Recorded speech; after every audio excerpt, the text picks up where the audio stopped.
साथियों नमस्कार, मैं अंचल अग्रवाल मैथ्स क्लासेस में आपका स्वागत करता हूं। हम लोग टाइम एंड वर्क कर रहे हैं और टाइम एंड वर्क का पार्ट 12 में हम लोग एंटर कर रहे हैं।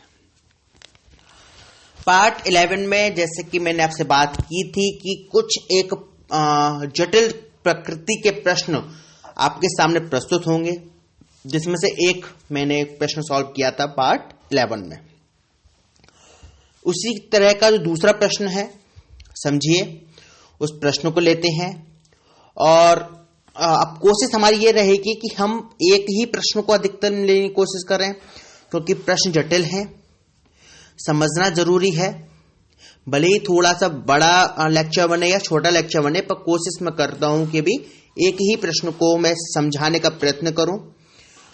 ये सिलसिला 3 या 4 लेक्चर्स तक रहेगा कि एक ही क्वेश्चन लूंगा, क्योंकि आपके लिए भी और मेरे लिए भी समझना और समझाने का जो क्रम है वो एक समान रूप में रहना चाहिए।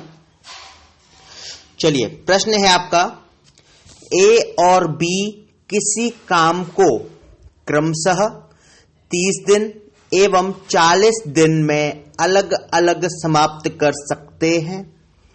दोनों मिलकर बारी बारी से एक एक दिन काम करते हैं।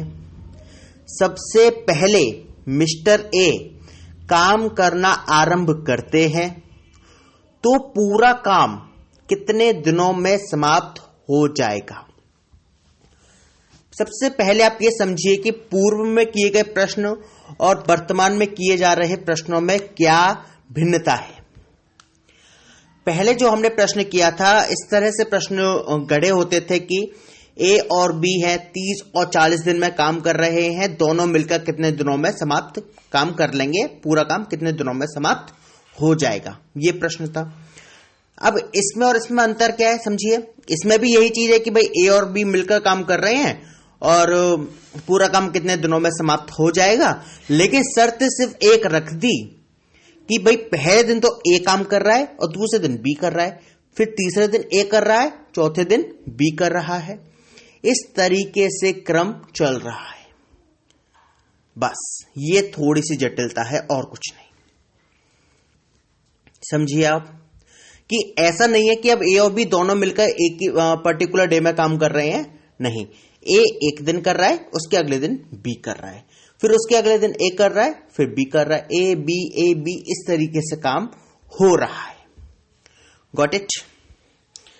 ये आपके सामने प्रश्न है कि भाई ए 30 दिन में निपटा लेता है अगर वो अकेला करे, और बी 40 दिन में निपटा सकता है यदि वो अकेला करे। सिंपल। चलिए, अब हमारे सामने चुनौती क्या है ये समझिए कि हम जब कहता था कि ए और बी मिलकर कर रहे हैं, हम तुरंत की तुरंत क्या करते थे, 1 फिगर करी। जैसे ए अगर इस प्रश्न को पुराने रूप में सॉल्व करेंगे तो कैसे करेंगे, ए किसी काम को 30 दिन में कर रहा है तो एक दिन में 1/30। सेम बी एक काम को 40 दिन में कर रहा है तो एक दिन में 1/40। इन दोनों को जोड़ेंगे, एलसीएम आ जाएगा 1/20 और 30 चौक 120, 4 प्लस 43 जा 1/20, 3, 7/120। ये ए और बी का मिलकर एक दिन का काम होता और पूरा काम करेंगे 120/7। एक तो ये तरीका था जो हम पूर्व में अपना रहे थे, राइट। अब बात समझिए कि डिफरेंस जहां आ रहा है प्रश्न में, तो जाहिर सी बात है प्रश्न को समझना सबसे ज्यादा जरूरी है। एक बात। दूसरी बात है, मैं आपसे बार बार ये बात कहता हूं, प्रश्न को पूरा पढ़िए।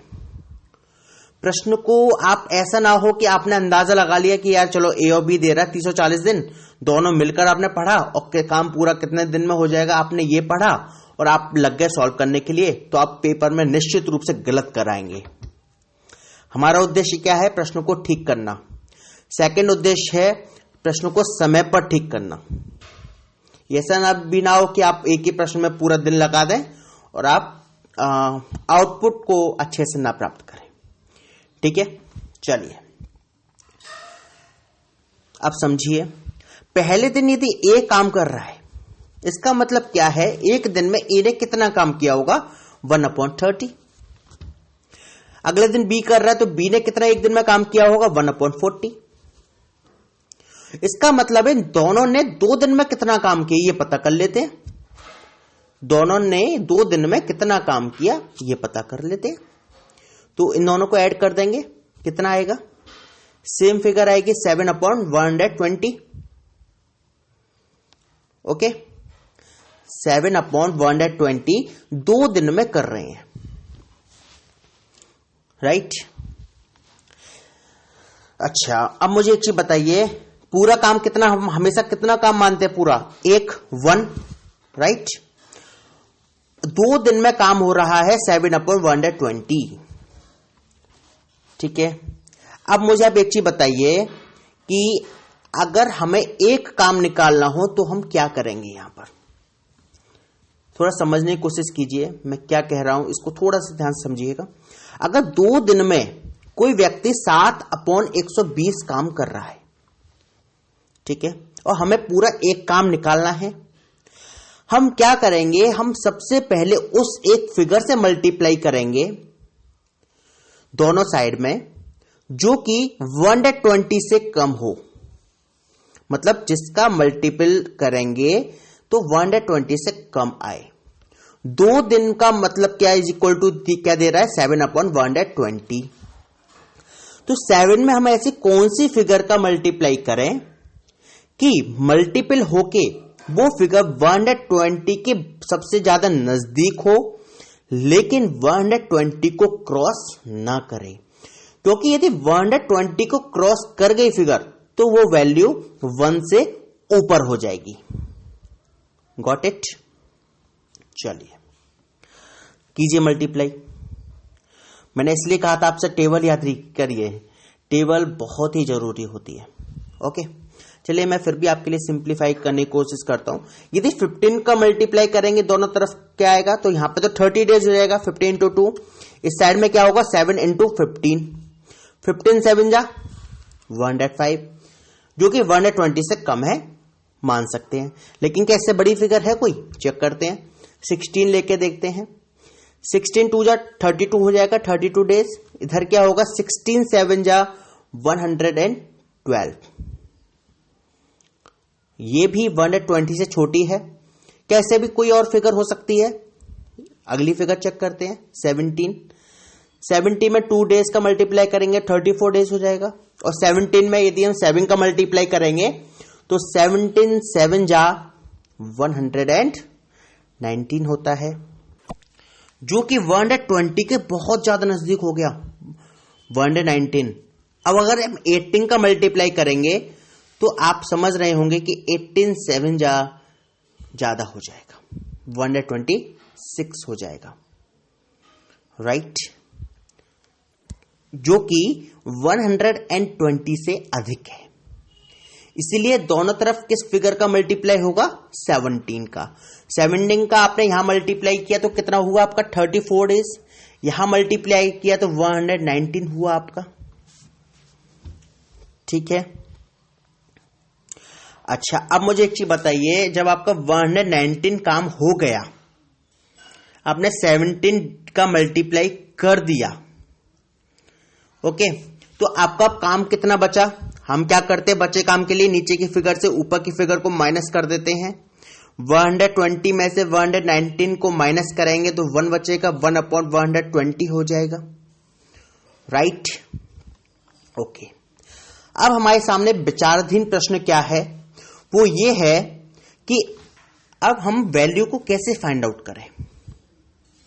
यहां आपका 34 है, यानी कि 34 डेज है। अब समझिए आप बात को, 34 डेज है, इसका मतलब क्या है, किसने काम को 34वें दिन किया होगा खत्म। पहले दिन ए कर रहा है, दूसरे दिन बी कर रहा है, तीसरे दिन ए कर रहा है, चौथे दिन बी कर रहा है, 5वें दिन ए कर रहा है, 6ठे दिन बी कर रहा है। इसका मतलब क्या है कि मिस्टर बी हर इवन नंबर पर काम कर रहे हैं और मिस्टर ए हर ऑड नंबर पर काम कर रहे हैं। तो 34 क्या है, इवन या ऑड, इवन फिगर है। तो किसने काम किया होगा, मिस्टर बी ने। इसका मतलब है 34 डेज पूरे हो चुके हैं, तब तक मिस्टर बी का काम पूरा हो गया है। अब मिस्टर ए का दिन आएगा। ठीक है, मिस्टर ए एक काम को पूरे को 1/30 में कर रहे हैं, मतलब एक काम पूरा 30 दिन में कर रहे हैं, एक दिन में 1/30 कर रहे हैं, राइट। लेकिन काम कितना रह गया है? काम कितना रह गया है? काम रह गया है इनका 1/120। समझिए, मिस्टर ए एक काम को कर रहे हैं 30 दिन में, 1/120 काम को कितने दिनों में करेंगे? तो 30 मल्टीप्लाई 1/120। 30 से 120 कटेगा आपका 4 टाइम्स, यानी कि 1/4 डेज में। टोटल क्या आया अब आपका? एक तो 34 प्लस 1/4, 34 से ही 1/4 आपका हो जाएगा आंसर। बहुत ही आपको लगा होगा कि यार साबरा मैटर ऊपर से चला गया, क्या बोल गए, कैसे बोल गए, कुछ समझ में नहीं आया। बस जैसे तैसे सुना है, पूछ लो, बस हमारी व्यथा पूछ लो कैसे सुना है। चलिए हम इसको दूसरी तरीके से समझने की कोशिश करते हैं। मेथड आपको जो मैंने अभी बताया है वो आप कह सकते हैं टफ है, लेकिन मैं आपसे कहूंगा कि ये प्राइम मेथड था, ये मेन मेथड है जिसको आपको आना चाहिए। लेकिन जब आप एग्जाम में करेंगे तो इतना बड़ा मेथड आप नहीं झेल पाएंगे, और मैं चाहूंगा भी नहीं कि आप इतना बड़ा मेथड को झेलें एग्जाम के समय। पर हाँ, पता होना चाहिए, ये सबसे प्राइमरी आपके लिए है। आप यहाँ एग्जाम की तैयारी तो कर रहे हैं, लेकिन आप मैथ्स को सीख रहे हैं। पहला पॉइंट आपके दिमाग में होना चाहिए, I am to learn mathematics, I am to learn how to calculate. Okay, तो ये इसी सोच को आप रखिएगा जरूर दिमाग में, और जो पूरा कॉन्सेप्ट है इसको जरूर समझने की कोशिश कीजिएगा। मेरे लेक्चर को बार बार सुन के आप कोशिश करिएगा ताकि आपको समझ में आए एक एक बिंदु। ठीक है, लेकिन हम इसके दूसरे मेथड पे आते हैं। ओके, अब मान लीजिए इस प्रश्न को, जैसे पूर्व में प्रश्न कैसे पढ़े थे उसको फिर से समझते हैं। ए और बी किसी काम को 30 और 40 दिन में कर रहे हैं, दोनों मिलकर काम को प्रारंभ करते हैं, तो पूरा काम कितने दिनों में हो जाएगा? इसी टाइप का अपने प्रश्न पहले पढ़ा था। अब आप समझिए हम इस प्रश्न को कैसे और सॉल्व कर सकते हैं तेजी से। ठीक है, ये आपके लिए पुराने प्रश्नों का भी मेथड हो जाएगा और नए प्रश्नों को समझने के लिए आगे बढ़ाने का काम करेगा। सिंपल पहली बात कि आप इन दोनों का एलसीएम ले लीजिए अपने माइंड में, 30 और 40 का। 30 और 40 का एलसीएम आपका हो गया 120। एलसीएम मैं कई बार आपको बता चुका हूं, मैं चाहूंगा कि आप खुद प्रैक्टिस करें, और ना आए तब आप मुझसे पूछें। 30 और 40 का एलसीएम हो गया 120। 30 से आप 120 को डिवाइड करेंगे, सॉरी 120 से आप 30 का डिवाइड करेंगे तो क्या आ जाएगा आपका 4, और 40 का करेंगे तो 3 आ जाएगा। इन दोनों को फिगर को ऐड कर दीजिए, कितना हो गया 7। ठीक है, ये निकालना नहीं है भी आपको समझना है सिर्फ। ठीक है, आपने इन दोनों का एलसीएम ले लिया 120, आपने देखा कि 30 का हमने डिवाइड किया तो 4 आ रहा है, और 40 का किया 3 आ रहा है, इन दोनों का टोटल आ रहा है 7। ये जो 7 है वो 7 डेज अब नहीं है, यहां पे आपको टोटल काम हो गया आपका एलसीएम, यानी कि 120। ठीक है, और 7 क्या है? काम। समझिए, तो अब आप क्या करेंगे, दोनों को डिवाइड में ले जाएंगे, 120/7 कर देंगे तो हो जाएगा, काम से काम कैंसिल हो जाएगा, यानी कि डेज बचेगा। इसका मतलब 120/7 डेज लगेंगे। ये मैंने पूर्व में जो आपको काम प्रश्न था उसके बारे में समझाया है। ठीक है, कि अगर हमें निकालना हो तो मैंने आपको एक तो ये तरीका बताया था, a multiply b upon a plus b करके। ठीक है, एक मेथड मैंने आपको बताया था 1/30 प्लस 1/40, फिर आप एलसीएम ले लीजिए 120, 30 से करिए 4 टाइम्स, 40 से करिए 3 टाइम्स, 4 और 3 7/120, फिर आप इसको पलट दीजिए 120/7। ये भी मेथड मैंने बताया था। इसी क्रम का और इसी जो दूसरा वाला जो मैंने अभी आपको बताया है, इसी मेथड का दूसरा मेथड है ये कि दोनों का एलसीएम ले लीजिए, ये आपका हो गया टोटल काम 120। ठीक है, अब देखिए ए को कितना समय लगेगा, तो 4 का 4 आ जाएगा और बी को 3 आ जाएगा, 7 हो गया, 120/7 आपका आंसर हो गया। ठीक है, इसी मेथड को हमें यहां पर बनाए रखना है। समझिए, अब आप दोनों मिलकर 7 काम कर रहे हैं 2 दिन में। भाई ये समझिए 120 एलसीएम आ गया, ए की वैल्यू कितनी आ जाएगी 4 और बी की वैल्यू आ जाएगी 3। 4 और 3 वैल्यू कैसे निकाली, 120 में डिवाइड किया 30 का तो आगे ए की वैल्यू 4 और 120 में डिवाइड किया 40 का, बी की वैल्यू आ गई 3। ठीक है, यानी कि पहले दिन में ए कितना काम कर रहा है 4, बी कितना कर रहा है 3, टारगेट क्या है 120। ये आपको समझना है, ये वाला पॉइंट टारगेट है अब आपका 120। ठीक है, ए कर रहा है पहले दिन में 4, बी कर रहा है 3, यानी कि दोनों मिलकर, ठीक है, दोनों मिलकर का मतलब है 2 दिन में काम हो रहा है 7। ठीक है, बस अब आपको यही एक क्लू था जो आपको पकड़ना था। 2 दिन में काम हो रहा है 7, तो आपको मल्टीप्लाई करना है किस फिगर का, जो 120 से कम हो। तो 17 जो हमने पहले निकाली थी, 17 का दोनों में मल्टीप्लाई कर दीजिए, तो 17 7 जब 119 और 17 2 जब 34, यानी कि 34 डेज में काम हो जाएगा 119। ठीक है, नेक्स्ट डे आएगा जिसमें काम कौन करेगा, ए करेगा। भाई ए एक दिन में कितना काम कर रहा है 4। समझिए अब आप बात को, ए एक दिन में काम कर रहा है 4, लेकिन करना है केवल एक काम, तो 1/4। अगर ये फिगर जो एलसीएम है, यदि एलसीएम 122 आता और 7 से मल्टीप्लाई करके 17 का मल्टीप्लाई करके फिगर 119 आती, तो यहां फिगर आ जाती 3/4, क्योंकि कितना डिफरेंस है 3 का, 119 से 122 में डिफरेंस है 3 का, तो 3/4। अगर 123 होती तो मान लीजिए एज्यूम कर दे 123 होती तो 4 का डिफरेंस है 4/4 होता, 1 आ जाता है, यानी कि सीधे सीधे पूरा काम पता कर लेते हैं। लेकिन यहां फिगर किस में है, अपॉन में है, मतलब एक डायरेक्ट फिगर नहीं है, होल नंबर नहीं है। ठीक है, तो हमने क्या करा, 120 में से 119 को घटाया तो 1, तो 1/4, तो 34 डेज 1/4 प्लस कर देंगे, यानी 34 सही 1/4 लिख सकते हैं, या 34 प्लस 1/4 डेज, ये आपका आंसर हो जाएगा। Second method is better than the first. What? The first one is the prime method.